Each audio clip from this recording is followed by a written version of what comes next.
might be wondering, why am I dressed this way? Well, it has to do with the words in the grammar grab bag. Metaphor, simile.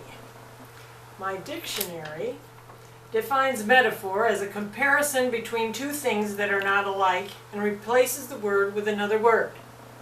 The definition of a simile is a comparison between two things that are not alike, replaces the word with another word, but uses like or as within it. Roger, help us out. Give an example of a metaphor. Her beehive hairdo is pink. Okay, now change it into a simile by adding the word like. Her hair looks like a pink beehive. That's pretty good. Can you think of another metaphor? Her dress draped over her curtain rod shoulders. Change that one into a simile using like. Her dress hung over on her shoulders like drapes hanging on a curtain rod. I think you've got it. Now you see if you can find the similes and metaphors in Adrienne's assignment, story and pictures by Cathy, video and special effects by Roger. As Adrienne watched her parents pull out of the driveway, she steeled herself for the task ahead. Her assignment? To babysit her little brother, Kenny. He was a 2-year-old full of dynamite energy, ready to explode. Adrienne knew she had her work cut out for her. Kenny was a handful, but she was ready like a lion poised to pounce. Kenny could be as annoying as a buzzing mosquito, as destructive as a bulldozer. But what really bothered Adrienne was that he would not say her name. Oh, of course he said Mommy and Daddy, Doggy and Cat. He even called their Aunt Wilhelmina by her name. But he never said Adrienne.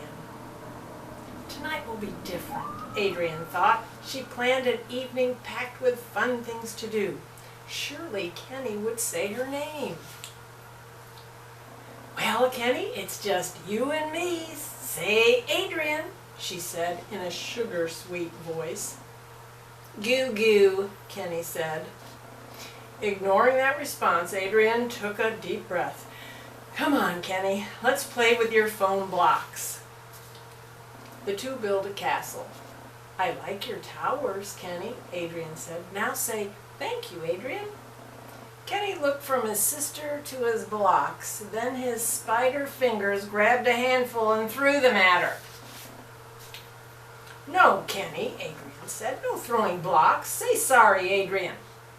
Sorry, Dee Dee, Kenny said. Then he took off, running like a deer through the forest. Adrienne's bedroom door shut like the boom of a firecracker, and she knew she had to investigate what Kenny had gotten into. When she opened her door, socks rained down on her like a tropical storm. Kenny had emptied her sock drawer and sat throwing them at her with hurricane force. No, Kenny, Adrienne yelled. No throwing socks. Fast as a locomotive, Kenny crawled between Adrienne's legs to make his escape. Quick as a flash, Adrienne caught him by the ankle. Oh, no, you don't. Help pick up these socks and say sorry, Adrienne. Kenny did pick up the socks, but said, sorry, silly socks. Adrienne squinted her eyes and steam blew out of her ears. Her anger was a smoldering volcano of lava erupting inside of her. She decided taking a break to have a snack was her best course of action.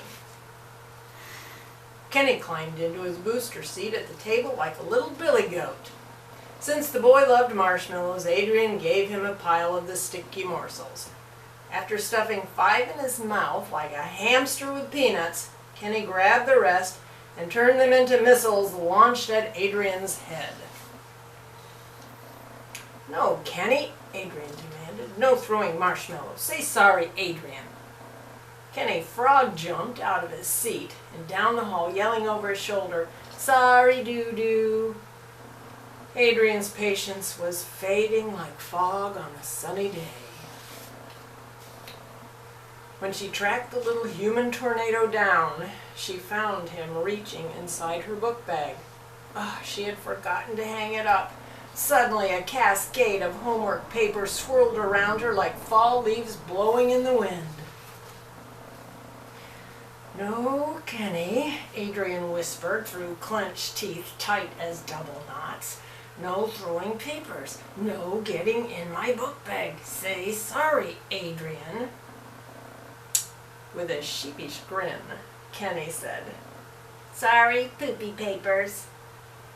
At this point, Adrienne's nerves were a frayed rope ready to break.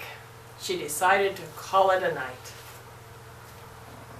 "Kenny, it's time to board the sleep train," she said. "I'll read you a story." To her surprise, Kenny cooperated and fell into bed like a ton of bricks. She read 2 stories, said goodnight, and went to turn out the light when she heard, "No, Adrienne, no, stop reading. More story, please." She turned toward her brother with lightning speed and said, "Well, you little weasel, you said my name." Adrienne grabbed another book, snuggled close to Kenny like 2 peas in a pod, and kissed him on the top of his head. "I guess you're not such a bad little monkey after all." The end. Until next time.